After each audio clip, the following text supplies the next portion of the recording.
Hello, and welcome to this Ansys Innovation course. In this course, you will learn how to design, from end to end, a bike crank using Ansys Discovery. This course is intended to give a comprehensive understanding of the tools in Ansys Discovery, beginning with solid modeling and culminating with high-fidelity simulation of the design.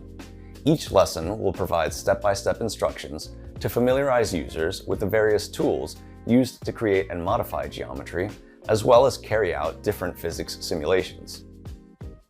It will also provide many useful tips and tricks for developing an efficient approach for real-world designs. Upon completion of the course, students will be familiar with the user interface and many of the tools used to create three-dimensional models and carry out analyses using Ansys Discovery.